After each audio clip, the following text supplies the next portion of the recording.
Hello and welcome to the Quantum Shift Academy, Season 14. I'm Helena Reilly. I will be your host. Today's guest is Anna Kowalska. And the beautiful Anna guides women to birth their highest soul-level body of work. That is so important, so they can fully embody their soul purpose and live prosperously. Anna went from creating traditional success, which checked all the boxes but left her feeling empty and lost, to creating a beautiful, successful business and life based on her own unique design. She's devoted to co-creating a world of harmony, unity, purpose, and prosperity within and without for all of life by activating New Earth leaders. What a beautiful mission. And welcome, welcome, welcome, Anna. Wonderful to have you. Thank you, Helena. Thank you. I love playing with you. Every time you ask me, the second I see their invitation, there isn't even a split second that I hesitate. We always make sure that we can be part of everything you create because it's just so amazing and powerful and beautiful. So thank you for having me. Oh, and thank you, because we create this out of joy. And I'm so grateful that you feel that way, because people are always saying it's so much work, but actually it's so much joy. It's the truth. So yes, in finding our purpose, both of those, and we're talking about in this ongoing academy now. So this group is grandfathered in as the faculty. So in this ongoing academy, we want to awaken humans to their potential by explaining the clear concepts of the quantum realm and how to access and manifest from that positionality. So what are you noticing in your work at this time with these divine women in terms of the problems they're looking to solve? What is truly the questions that are being posed in their lives? What's going on? Yeah. You know, that's such a beautiful question to ask, because we know something's happening. I mean, we've spoken about this on your series many times by now. We know there is an awakening, and more people are becoming aware of the fact that they are here for some reason. And whether we call it a purpose, I still call it purpose because it is, but people have this idea that a purpose is like this thing. And when they find out what it is, it will shift everything. It will change everything. And the questions that they are asking is, how do I move through the times that we are in right now? And there are two camps of people. Some are asking this question from a place of a victim. How do I survive it? How do I get through it? Where do I put my money, right? Who do I associate with so I can survive this time? And then there is the other group of women. These are the ones that I love to work with. And I'm sure you do too. We're asking bigger questions. We're asking, what is my role right now? Why am I here right now? What is it that is in me that I have chosen at the soul level to be part of my cellular makeup, at the soul, at the emotional, at the energetic, at the mental level? What is it that I have here to contribute right now that is going to be part of the evolution for humanity? So it's bigger than purpose, because it's not this thing, but it's our connection to all that is in the process of evolution. So it isn't even connection to a static experience of, okay, I'm part of oneness. Sometimes when I think of part of oneness, there is this like unchangeable, almost like is what it is experience. Yes. But when I look at it from a place of evolution, something bigger opens up in me. It's in a constant process. There isn't a place to get to. I'm in a constant process of evolving, connecting to all that is, so I can be part of whatever is happening, part of the evolution. So when we talk about birthing our soul's work, it really is connecting to I mean, I make it practical. It eventually comes down to how do I get paid for it? But it really comes from a lot more of a quantum conversation. How do I claim my rightful place in the tapestry of what's going on right now, so I can make sure that I contribute in a way that I was meant to? And from that place, I don't need to survive this. I don't need to get through it. There won't be an end, like there was an end to, well, perceivable end to a lockdown, right? There was an end to it. Like we were looking for it, we were fighting for it. There was an end to it. We came out back on the streets. We're living life as if it never happened. But there isn't an end to what's happening right now, to what's always been happening, this evolution. And at the quantum level, it's happening a lot faster. Yes. We are connecting, right? You know this, like I'm not saying anything you don't know, Helena, right? So the women who are coming and asking questions from this empowered place, how do I reach into the parts of me that I am for these times? Yes. And isn't that beautiful? That is so beautifully said. How do you reach, I'm just going to rephrase for you, how do you reach inside to find the jewel or the gift that these times require you to share? Yeah, that's a beautiful way. And also, when things are shifting, like in the Quantum Shift Academy, what solution? What are we committed to on the quantum level? Because here's the key. When we start dealing with the quantum realm, which is frequency, whatever we think, whatever we know is a creation. And therein lies the solution and the problem. Yeah.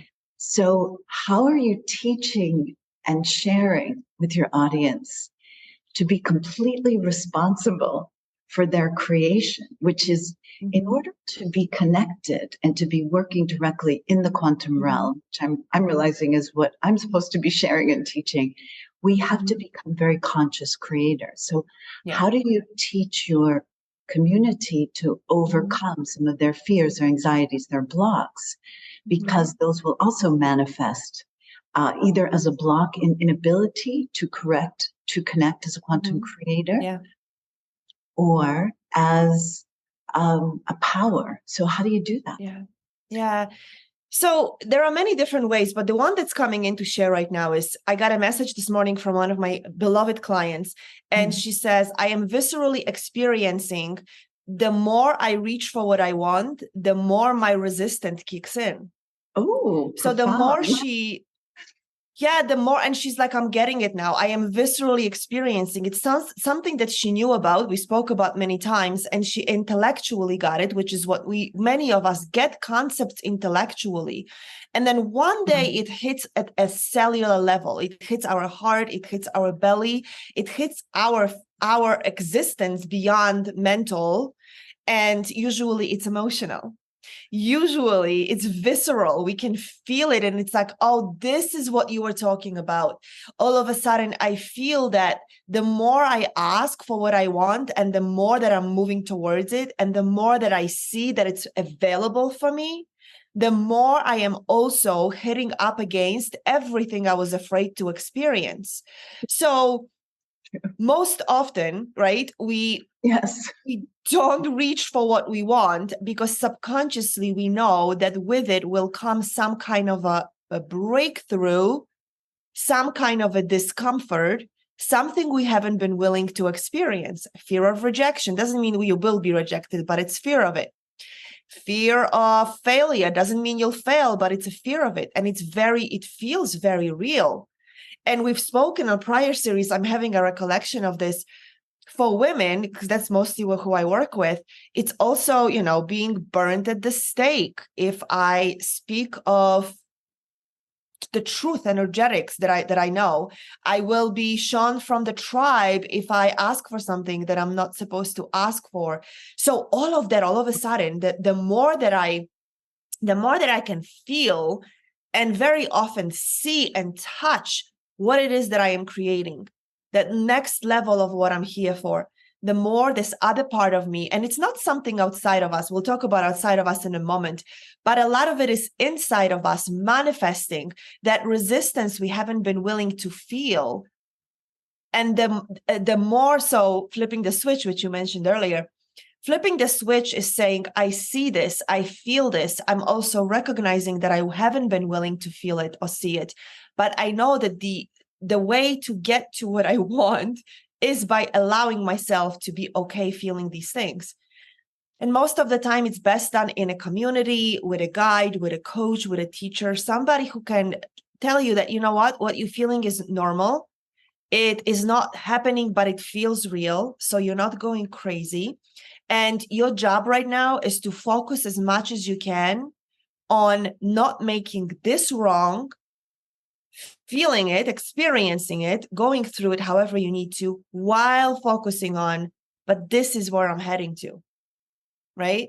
Hero's journey is such an archetypal expression of what's going on for us right now. Heroes always in a hero's journey, right? Mm-hmm. Hero always overcomes something to get to the prize at the end. And I think it's right. And I think that happens. Like, so many people are like, oh, we don't really have to go through the hurdle to get what we want. I don't necessarily believe it. I think the hurdle or the challenge or whatever it is that we are experiencing when we are moving into the next level of expression of who we are, right? Next level of potential, being aligned with our purpose, being aligned at the soul level with what we came here for right now. When that challenge shows up, it's actually there to shine the light on something about us that we get to excavate and express. How would I know how strong I am if I don't have something to use my strength for? How would I know how courageous I am if I wasn't needing to use my courage to overcome my fear? The only way I can know is when I am in action to create what it is that I've never created before, where I've never been, and a challenge shows up and I source something from within me. Yes. Right? Yes, and it's created. Yes. So speaking to this being very mindful, we are creating all of it. We are absolutely creating all of it.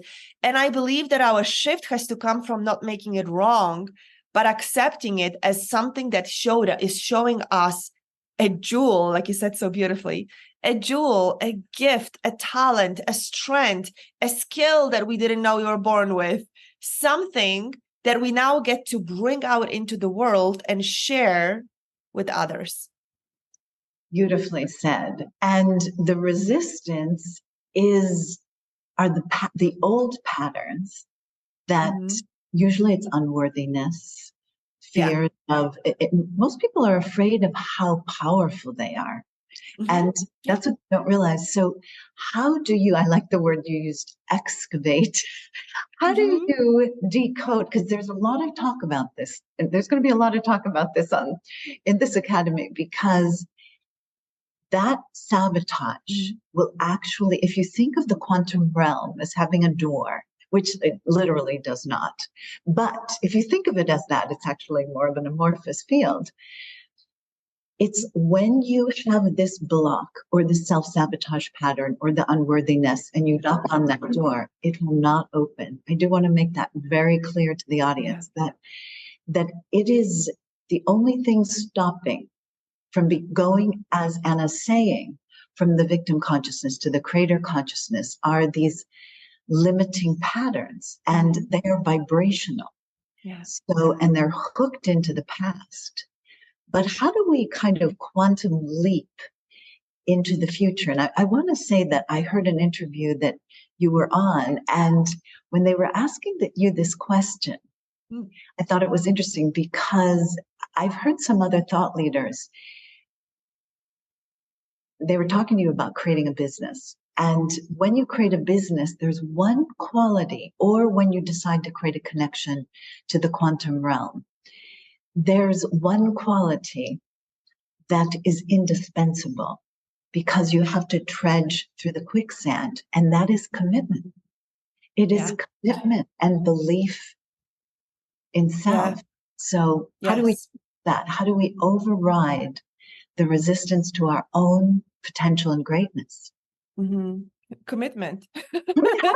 Yeah. That's why I leave. Helena, I yeah, love just like that.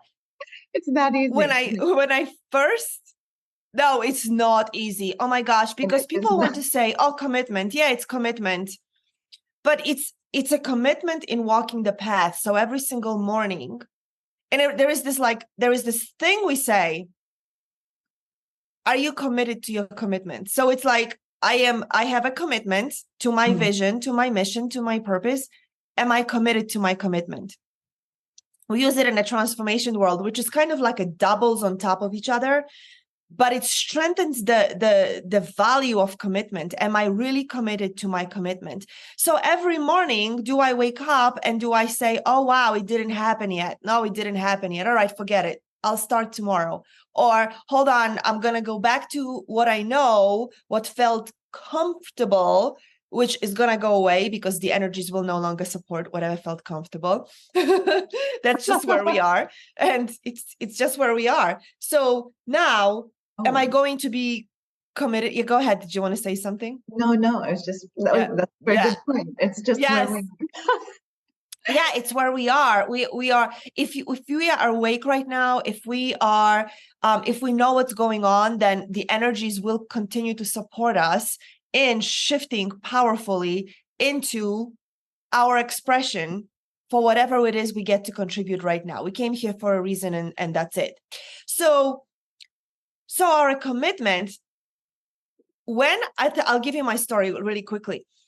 When I began to understand that no matter what I created in my life, whatever I manifested, it will not feel good, fulfilling, joyful, satisfying at all unless I bring in the purpose, the soul, the connection to the divine, right? My awareness of myself as a conscious creator. Unless that part of me is present in it, no matter how much money I create or how good my life looks on the outside, I will not be complete. When I became aware of it, I made a commitment and I said, God, universe, source, whoever's listening, quantum whoever's listening, realm. Yes, But yeah, yes. I will do whatever it takes and however long it takes, even if it takes me my whole this lifetime. And on my deathbed, I see clearly what I was born for. I will still joyfully and willingly walk this path, committed till the end. So for me, there is no back door. For me, there is no other option. For me, there isn't waking up in the morning deciding, you know what, let me just go back to whatever the heck I was doing before I was doing what I'm doing. Or, you know what, I want to go back to sleep.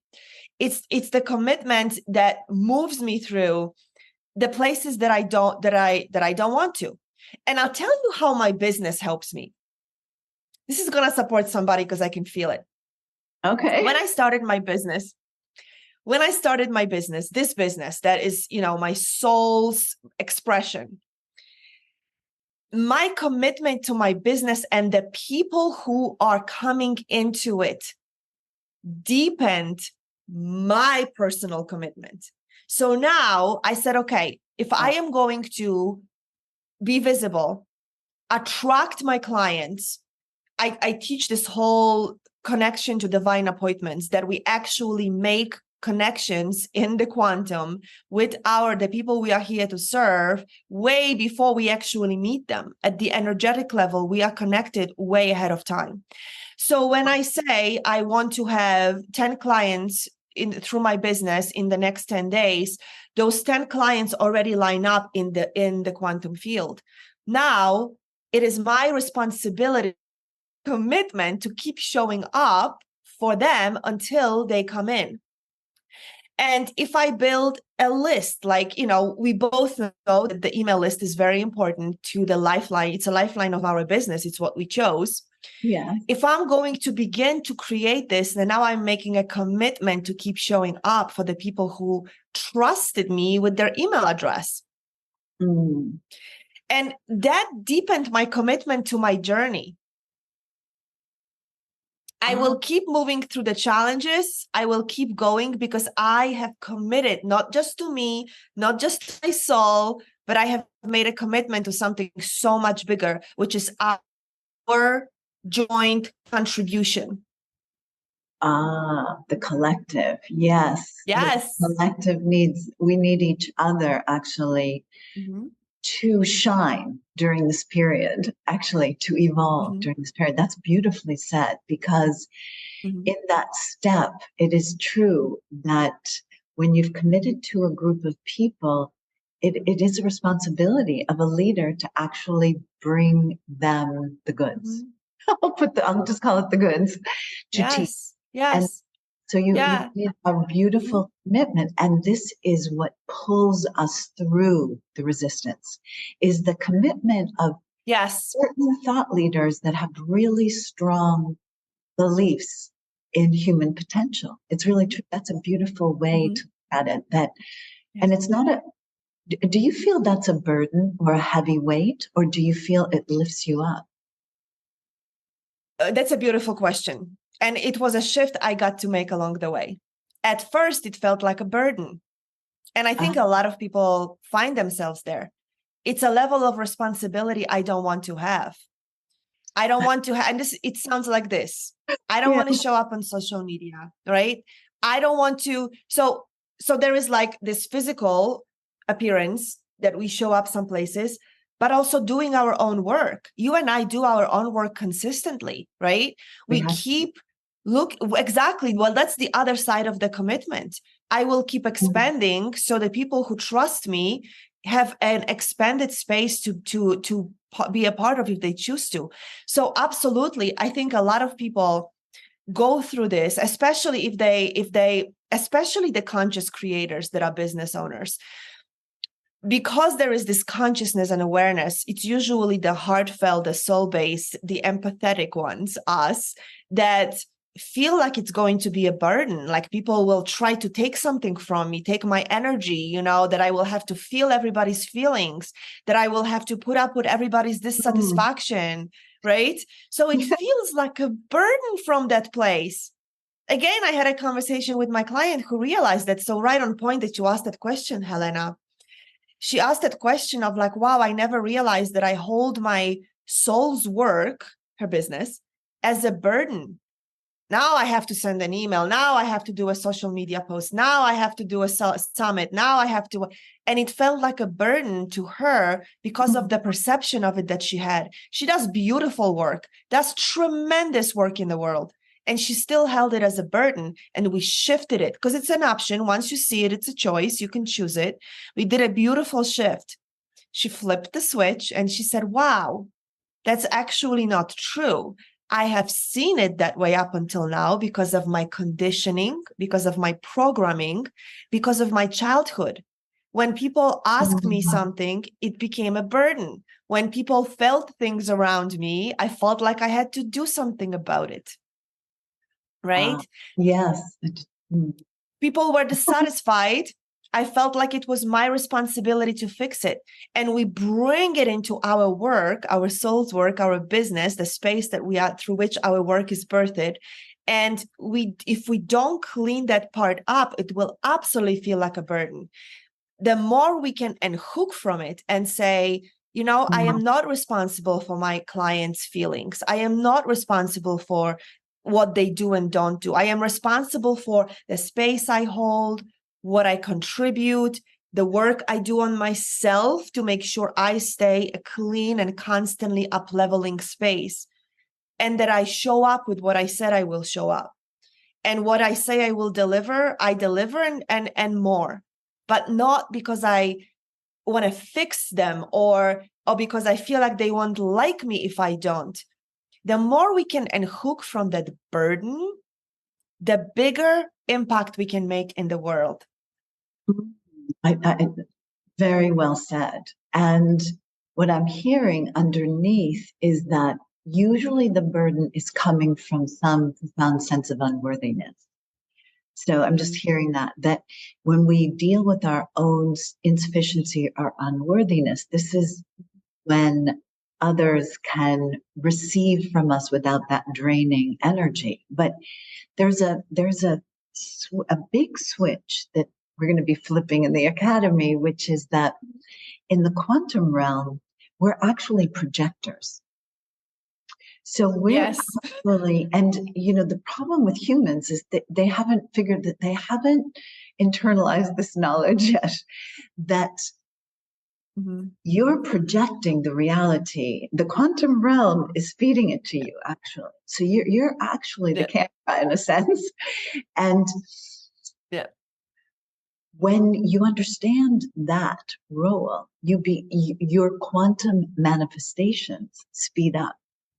So you're the projector of the reality that we see outside. So in other words, reality is a mirror, but also this is a slight hook, because this is where, even with AI and the switch, the actual Earth has an overlay now. It's actually very fifth dimensional. And we have the choice, though. We have the choice right now to stay in the third dimension and keep struggling with, the matter, the physicality of the matter and so on. Or we can tap into this greater knowledge that we'll be teaching here, and realize we're the projector, we're the creators. There's nothing insufficient about us. What it is that we are projecting inadequacy and insufficiency. All right. So how do you shorten, how do we collapse? So quantum physics, how do we collapse the field of teaching? So right now we can convince our audience that they're quantum creators, that they're projectors, instead of victims. You see, they're only the victim of their own projection. Yes. So that's the consciousness. You're only here because I created you. Right? You did our inner work. One of the speakers was a deep trance channel. And when she went into trance, they said, the two of you wouldn't be on the screen together if you hadn't done your inner work, each of you. So how do we do that? So, okay. Every single person, whether they know it or not, they have created a leap. They have created some kind of a quantum leap in their life already. I love that. And a quantum leap, yes. And I'll tell you what quantum leaps are. Quantum leaps are change of awareness, right? And all of a sudden I'm projecting something different. Like that. Yes. Like that. Every time I move, and you just moved recently, not so long ago. Every time I move, right, that is actually a quantum leap. My life was on a certain timeline and it was going to go a certain way. And I decided that I want to begin to project. So I'll use that language because it is actually accurate. I will begin to, I want to project something different. I want to have a different experience on a different timeline. And so what does that look like? And for you, it was, I want to live here and there, and you created a vision. Maybe you didn't know all the parts, but you knew enough to then jump on an opportunity. And there were parts that probably didn't feel so good about it. There were probably parts that felt uncertain. Even though you wanted it and you were excited about it, there were probably parts that felt uncomfortable and scary. But that move that you have made is equivalent to a quantum leap. People usually think of a quantum leap as like, I will make a ton more money, or all of a sudden I'll wake up and I'll have 3 limbs. I don't know. Quantum leaps are change of our awareness and choosing to project something different. So even when somebody begins changing jobs or starting a business, beginning a relationship, you are choosing a different timeline because you are choosing different identity. So the woman that you were in a place that you were living before was very different than a woman you are in a place you are living right now. I mean, you still look the same, even though your hair looks fabulous. Very different. I like it. I liked it before, but it looks different. So you are still the same Helena, but you are the Helena that's living on the timeline that you are now living in a space where you are living, meeting all new people, all new opportunities. So quantum leap is really shifting perception. It's stopping, it's removing and allowing yourself to remove all the conditions and reasons. I can't because. Well, for example, somebody could say, and I'll just use moving because everybody can relate to moving, right? One could be in, I can't move because this wasn't new. This just conversations one might have. I don't want to leave my family behind. I don't want to have to get to know a new place. I have to save up a certain amount of money to move there. I'm going to have to find all new friends. I'm going to have to find new grocery store, whatever it is. That is the conditioning that keeps us projecting the same reality we have been living in. Now, if the same situation and the person says, yes, all of that exists, I have no idea where I want to go. I have no idea how it's going to happen, but I am choosing to be whoever I will get to be when I move there. And all of a sudden, pieces of that reality start coming into our consciousness. You might have a piece of a vision. Like I started to dream of mountains. And I actually, when I was living in Manhattan, I started to visit Hudson Valley. And that's how the change of my projection, I moved from Manhattan to Colorado. Decision was made. And 6 weeks later, I was driving across the country, not knowing how anything will turn out, not having anything solid but an apartment for 6 months. That's it. It wasn't even furnished. I was sleeping on a blow-up mattress the first 3 days. That was a quantum leap. And when we begin to see quantum leaps as not this like magical place, something happens for people and they wake up and the whole reality is different. It's what happened for me. I woke up in Manhattan and 3 days later, I woke up in Colorado. Change of projection. All of a sudden, I was looking at a completely different reality. I had to adjust who I was being because I was meeting new people. All of a sudden, new aspects of my personality showed up because I was in this, I didn't know a soul. There was actually one friend I met along the way who I haven't seen since. I had to make new friends. So I had to excavate parts of me that were needed for me to make a life in Colorado. And it was fabulous. So that to me is a way to demystify how to make a quantum leap. It's you changing the projection of the reality you are experiencing. A lot of people want to make quantum leap with money. They want to wake up in the morning and have no burden with money. They want to feel like it just is always there and they have a ton of it and they don't have to worry about it. And the quantum leap happens when we stop worrying about it and projecting our worry onto money. Very true. Right? True. Yes, absolutely. Because money is energy, so it'll scare it away. Mm-hmm. Yes. So when you ask, how do I shorten the journey? I am willing and available. I just led a masterclass 2 days ago that's called Available, how to be the bridge between desire and living your purpose. And that's what we spoke about. I don't have what I'm not available for. And available means that I am willing to stand in whatever is being called through me, experience the discomfort, let go of whatever I need to let go of, trust myself to a level I've never trusted myself, that I am supported, that there are forces at work that want me to experience this new me in this new projection. And letting go of all of the fear the unknown that's the key, that you courageously step into it. But I love this distinction. I'm going to unpack it a little bit.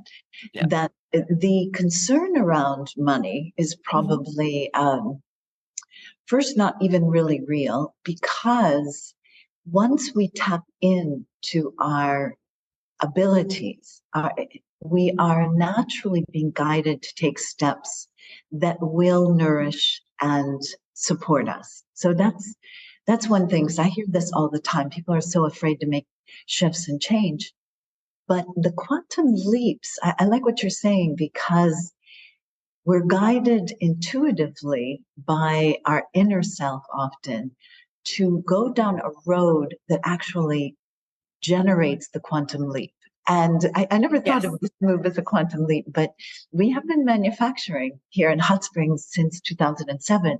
I just came back actually and created a new life after the passing of my partner. But you're right, that is a quantum leap because it's an entirely different life. Now, when you're open to what might unfold and what is being shown to us on the outside world, many things begin to accelerate.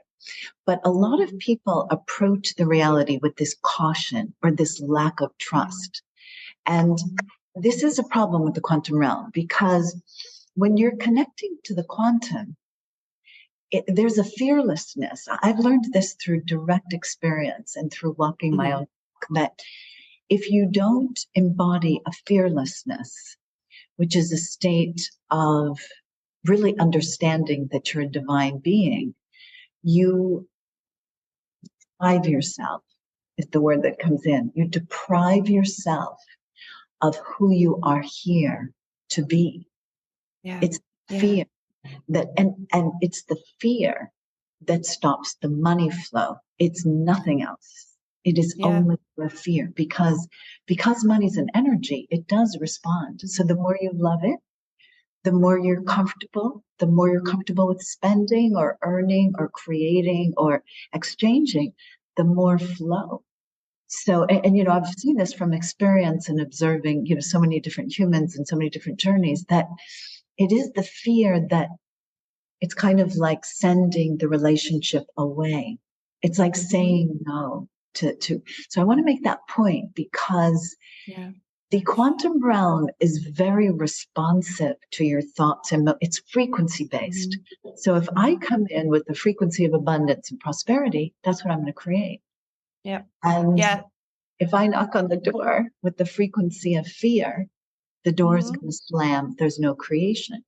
And that's one of the premises, I guess, of the Academy, that let go of your fear and make the commitment to your greatness. And I feel you're a really good embodiment of this, Anna. So your journey, did you actually come here from Poland, or were you born here? Were you born in the US or born? No, I was born in Poland. So you are a real survivor of change. You're a real quantum creator. Tell us about that. Yes. You said you're a Catholic. Me too. I was raised Italian, Roman. Of course. I know. So tell me about the expansion. How did you have the faith to make that quantum leap?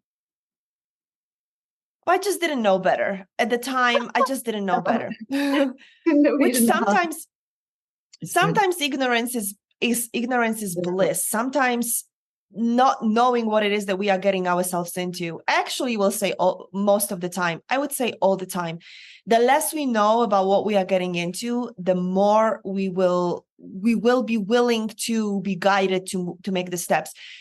People say this a lot, actually, and I can attest to that. If I knew ahead, so you know how we are afraid? We are afraid of the unknown. But if I knew all the things I would have to overcome to be where I am, I would have not said yes. And it's true for a lot of people who have created much bigger things in life than I have so far. They say the same thing. If you told me what it would take, and you told me, like, you want to know, you want certainty. Okay, I'll tell you exactly what's going to happen. It's going to take you this long. This is what's going to happen. And this is what's going to hurt. And this is who's going to leave you. And this is the decisions you're going to have to make. We would crumble and stay where we are. Hide under the bed. Yes, absolutely. Because the person who would hear this is absolutely not capable to handle what will come along the way. We learn. So this is, again, us excavating parts of ourselves and connecting to the bigger version of who we are that is resourced for what's coming, step after step after step. But the person who I was at 16 when I came from Poland, if you told me, if you move to America, your life will go like this, and these are the challenges, and again, these are the hurts, these are the things you're going to struggle with, I would say, no, keep me in Poland. At least I know what I'm dealing with, right? When I when I left my almost marriage 20 years ago and my first super success all behind, if you told me on that day, hey girl, are you sure? Because let me tell you what you are choosing. This is one of the possibilities you are choosing right now. And that's what's going to happen. This is me coming from, because I'm 48 now. This happened when I was 28. So me at 48 showing up in the mirror of the 28-year-old staring at herself and saying, this is what's going to happen. I would have stayed and lived an okay existence. It would have been great. I mean, we were living a great life, but not the kind of life I was meant to.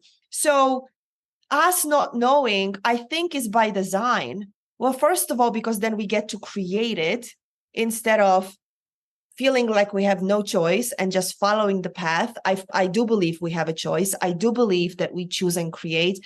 I do believe that there is a pathway for us, but the way that we walk it is up to us. So I think it's really, not knowing is by design, and I'm glad that I don't know.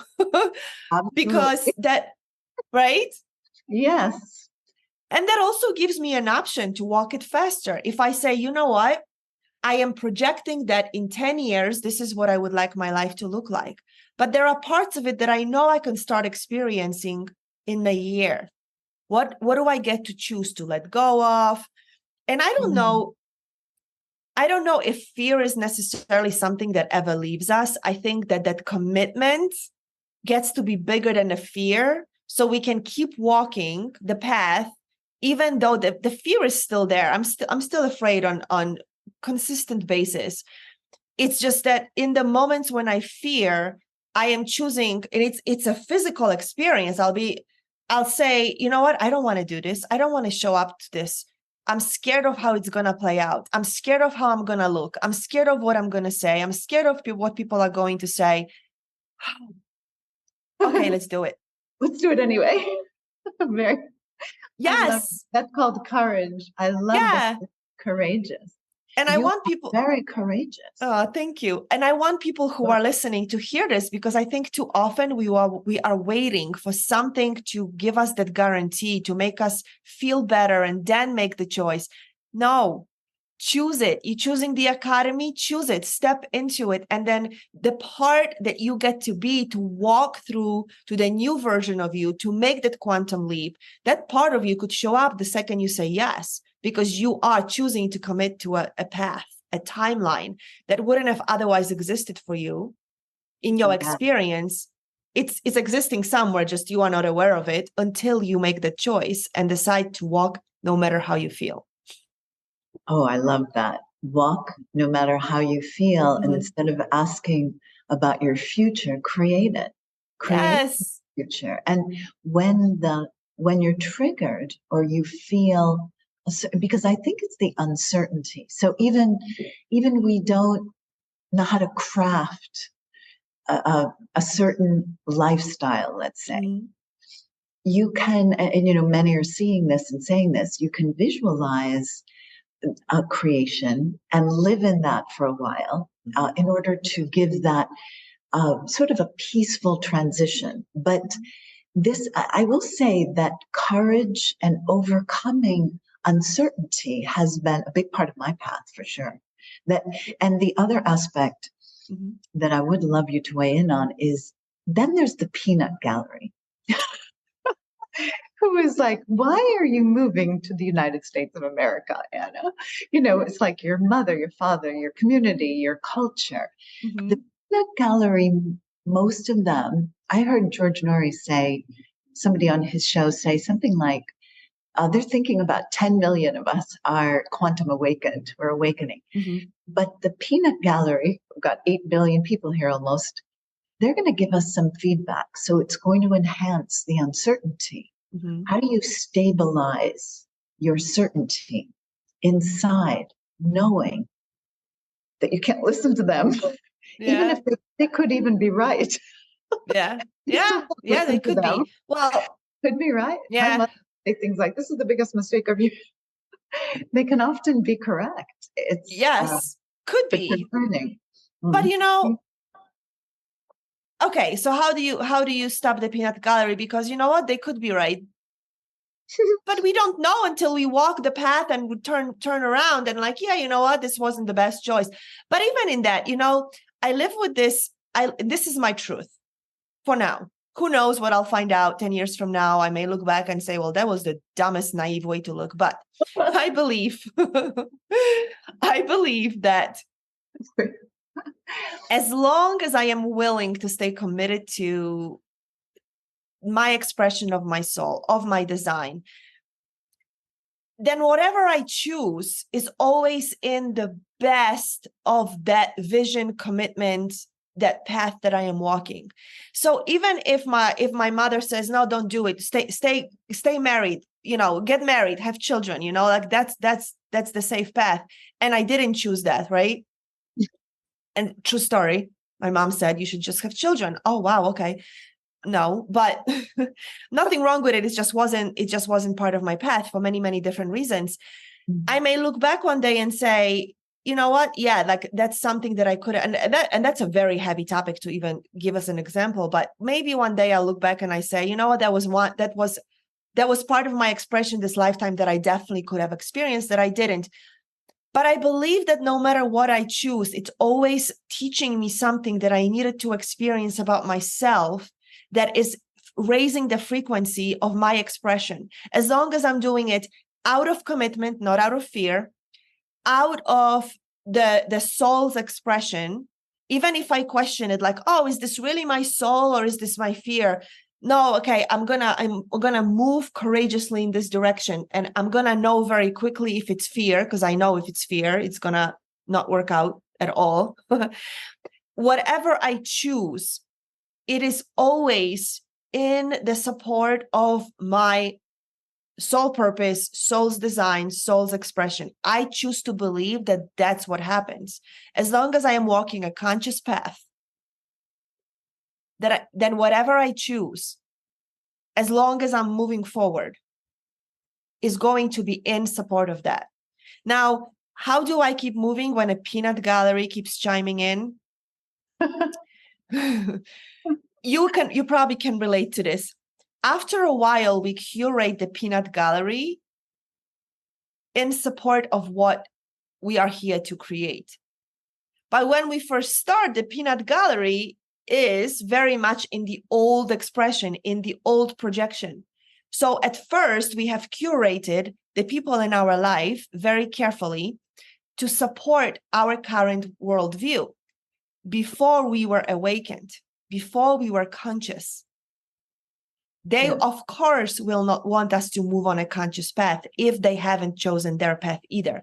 Because if they're walking their path, then they'll just say, wow, okay, you are on your path, I am on my path. Our paths will cross however they need to, but I will not stop you.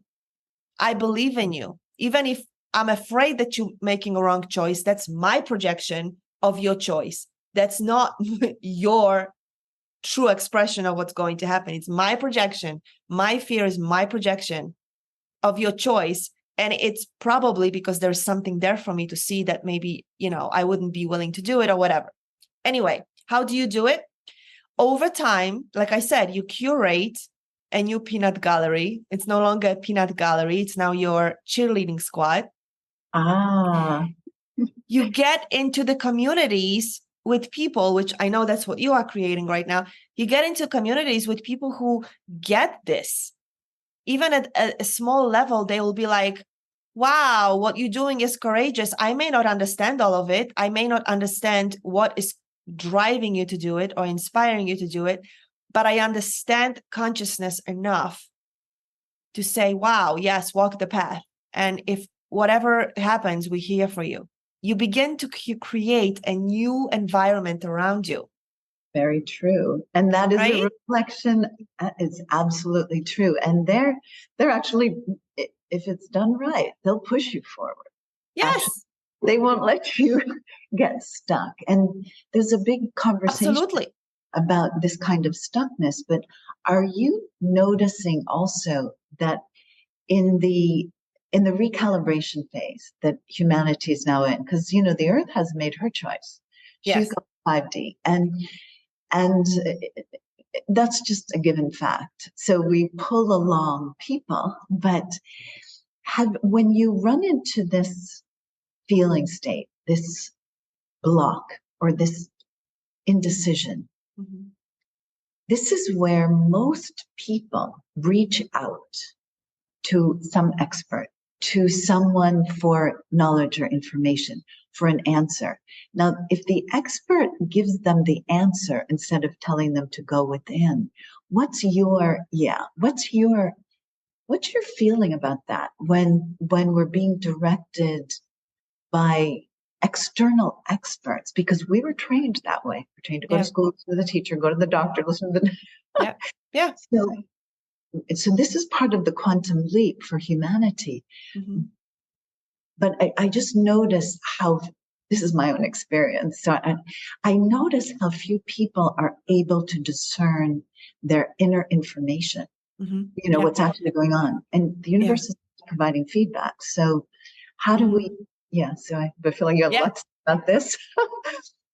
So that's what we're learning. This is our lesson right now. This is we are learning our discernment. So in a human design, there is a time frame that we are in right now, and the time frame we are in right now is up until 2027. Based on human design, which is one of the tools I love to use, the timeline says in 2027 there will be a whole new experience for humans being birthed. People birthed after 2027, give or take a day or two. It's not like it's going to happen at midnight.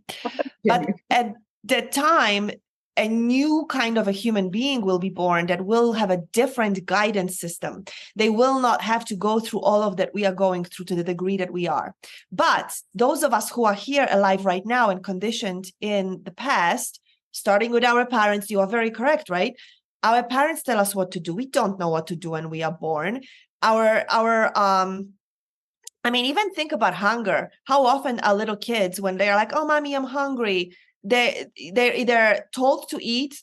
Like, so you're Italian, you hungry, aren't you? Eat, but you're not really hungry. So you're like, "Oh, okay, fine, I'll eat." Now I don't even know if I'm hungry, right? Or, "Oh, you hungry? No, you're not hungry. You just bored. Go play," right? So we are very quickly taught to, and I won't even get into the emotions. We are taught to disregard our inner knowing, which starts with very instinctive, "I'm hungry," or "I'm cold," right?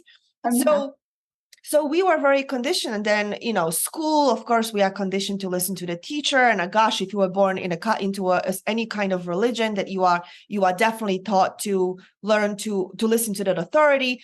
I was born and raised in communism. So it's like the ultimate in politics. Like, there is the guy that tells you what to do, and that's it. So that's exactly where we are right now, learning. And a lot of this learning is through, okay, so I am having a sense of something.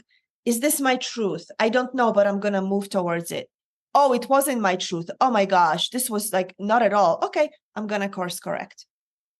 Now I know how it feels. Okay, great. I just learned something, not the ultimate truth, but I just learned something about myself. When things show up that way and I choose this based on this, it's not correct for me, right? Yeah. So I am very much, and I already from your question, I already know, and I know because I know you are very much in alignment of, you have to know your truth. Nobody outside of you will tell you. So I'm sure very similarly to you, what I teach my clients, I will never give you the answer.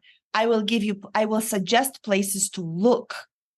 I will give you insight into where you can look based on your soul's design.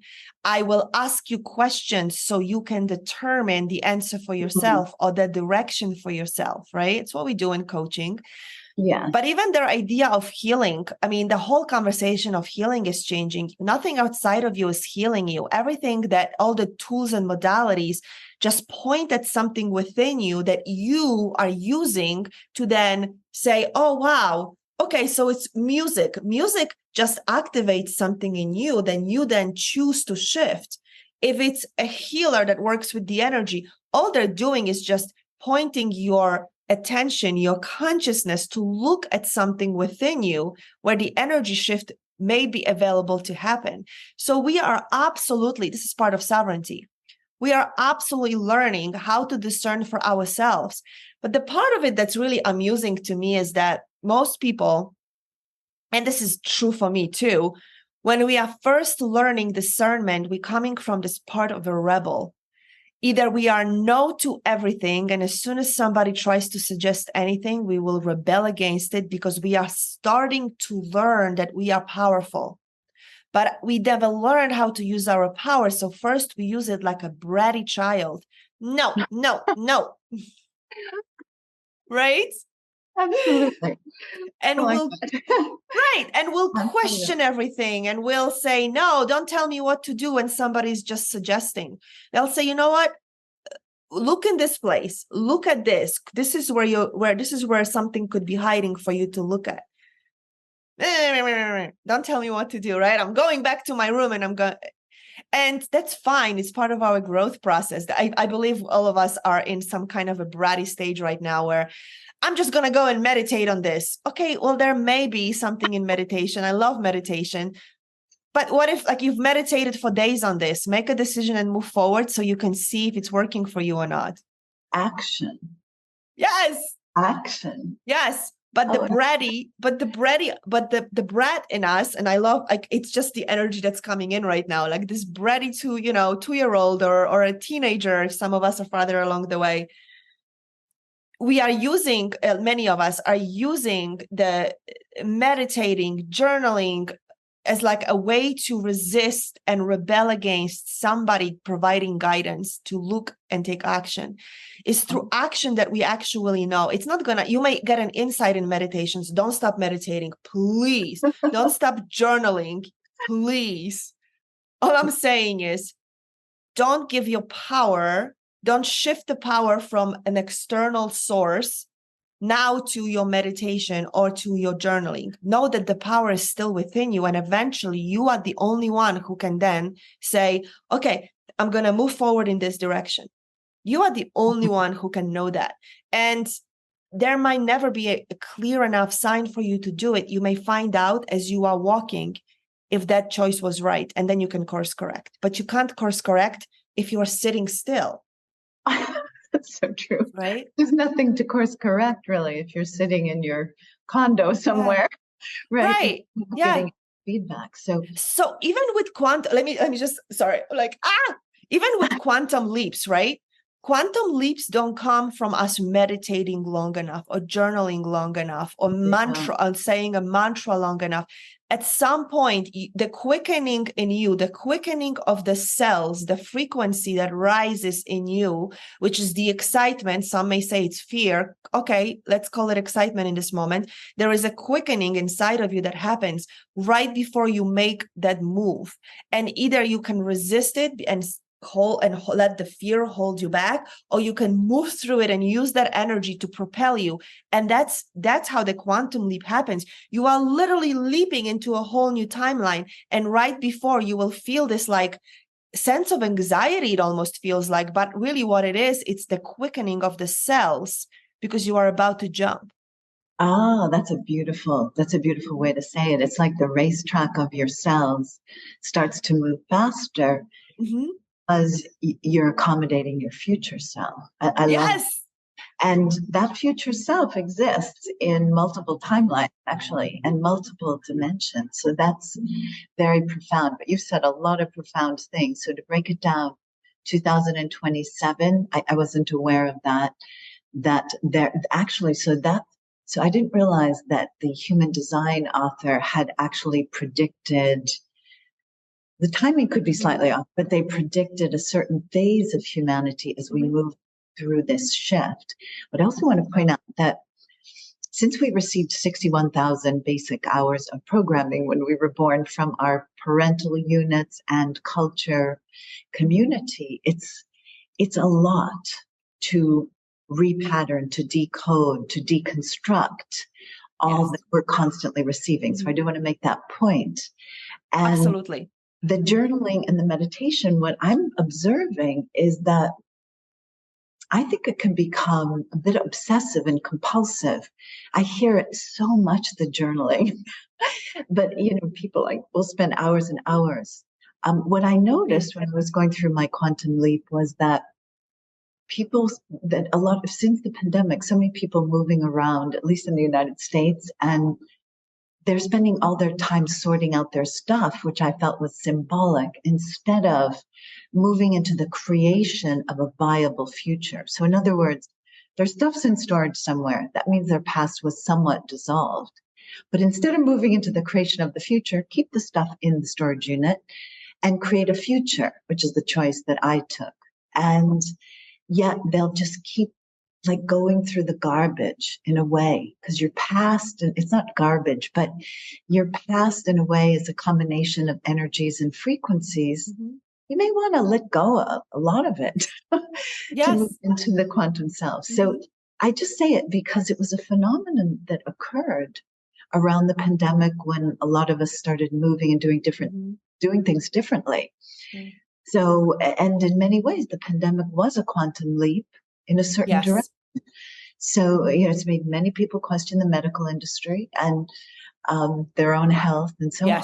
And their own life, their own choices, their own future, their own existence. I mean, so many people it was a point of awakening for many because they had a moment to slow down, get off the proverbial treadmill and ask, wow, what am I doing with all this time? What am I doing with all this energy I was given? Now, people don't say that, but all this life force that I was given that is flowing through me. What am I doing with it? And so a lot of people actually began to awaken in the pandemic because they slowed down enough of the old programming to begin to see what's happening. And then many released it and said, I'm no longer going to live my life this way. So now what? Now I will begin to create. So many jumped the ship and, many people were just like, that's it. I'm quitting my job. I'm doing this. I'm doing that. Some regretted it. It just wasn't, they get to make some shifts because they get to make some shifts before they do it again. Yes. Should we do a replay of the pandemic? I think they might. Yes. They might be orchestrating that at the moment. So yes, it's that spin of the vortex. It's change. It's the spin. It's a fertile ground for quantum transformation, actually, because we mixed the pot in a very different way. The actual Earth kind of slowed down, but according to NASA, or we as humans slowed down, but according to NASA, the Earth has actually sped up just fractionally. So yes, and this puts many people in uncertainty. But what I like what you're saying, that if we understand this segment of time moving towards 2027 and begin to recalibrate the frequencies that are actually stored in each energy chakra, we have a very good opportunity to create a new future for ourselves, our families, our lineage. And this is the purpose. This is what I see you doing, visualizing and walking the walk into a new destiny. So you become a role model with many following you because you show the qualities of adapting well to a new civilization in many ways. And I feel as though if we understood that we were entering the quantum age, that we were actually birthing the quantum age, which is a more enlightened age, because Earth is a frequency-based planet and it's a water planet. That's quantum.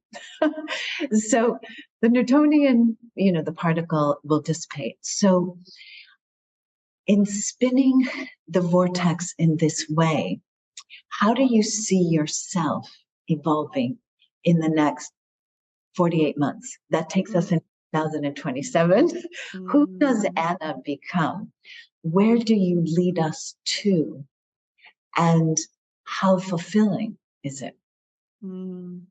Big question. So, it is a big question. And as much as I have a vision, because I do have a vision, I have a vision of being the stand for those who are willing to live their purpose, know who they are, and be conscious co-creators of what's happening on planet Earth.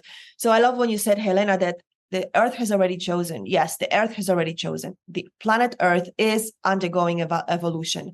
And all of the climactic things that are happening are part of that evolution. Like we thought the earth would never change. It would keep the water lines where they are and the mountains how they are. Like how deranged are we to think that the weather would just stay exactly as it is always?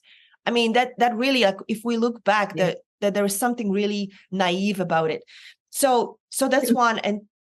And the earth has chosen to raise its frequency to be more aligned with the space that it's rightfully holding in a galactic. And we, as the ones who choose to inhabit it, and I believe that at the soul level, when I chose this incarnation at this time, I knew what I was getting into at the soul level. I knew that I was going to play some kind of a role, right? Like I really believe it. So those of us who are aware of it, no matter how uncomfortable it is, I see myself continuously holding the space and being at the edge of what's available for us to keep excavating so we can shed and bring forward more of who we are meant to be. Because it's not going to be just, I mean, we would love to wake up and I'm awake now. Oh, wow. Okay. Now what? I become a fairy when I want to, and I become a cloud when I want to, and I can come back down and pay my bills when I want to. It's going to be, I laugh about it because a lot of people want to live in a dimension where we have no density whatsoever. But we are here in this density for a reason, right? Experiencing 5D if we choose to, but still adjusting to 3D in the new way. So where I see myself is continuously being at the leading edge of giving people permission to stretch what they thought was possible for them when they choose to be a conscious creator in the quantum field. And I want to say I have a vision and it looks like this and like this and like this and this many people and da-da-da. And I have all of that. But more than anything, I am every single day, more and more frequently asking God, source, universe, quantum field, use me, quantum field. And I don't mean I'm a victim to it. I am consciously choosing, and I will still discern, but use me. Give me the downloads, show me the path, let me make mistakes so I can learn from them, so I can show others, yeah, that's the path that usually leads to this way, so don't do it.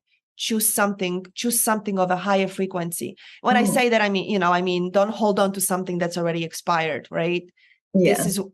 This is what I mean, not necessarily telling people how to walk the path.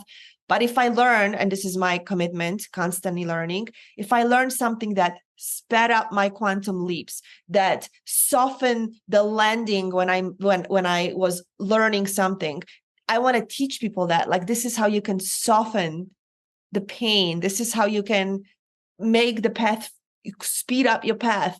This is how you can overcome this block that's stopping you from serving more people. I see myself constantly being willing to more and more be available, and my life reflecting it, my personal life reflecting me constantly being available to be used by the life force and a quantum field as needed, while also exercising my free will.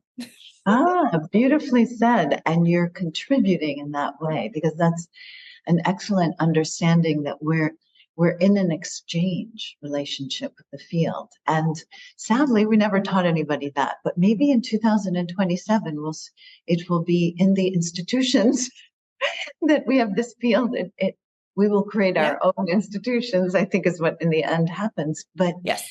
So in the sped up journey and the attachment are you finding that the attachment to goals, now this is an interesting question, I'm just hearing this for you, the attachment to material goals seems to be less significant because the richness is in the field. The richness is in what you're describing, this learning exchange. Yeah. Not in a physical object, really. Yeah. So but the physical objects are the reflection that we see in our reality. I can't see the energy, right? I can't, I mean, people can see auras. Yes, I get that. But we can't see the exchange happening. We can feel it, yes, but we're living in a 3D reality still, and it's not going to go away anytime soon. And it's this way for a reason. It's beautiful. I mean, I love that I can see the colors and feel the rain and the wind. Like, I am in such an appreciation of my dense reality that I'm living in. I love the shirt, how it feels against my skin. And I love how my necklace feels against my neck. Like, all of those things, right, are a gift of living in 3D. So yes, there is the richness in a field, and this is where we find it. And then we allow ourselves to project it into the physical reality, which is in the form of money that buys beautiful things, that builds institutes, that creates new systems, right? Yes, So technology. yes. That's true. You need the mana.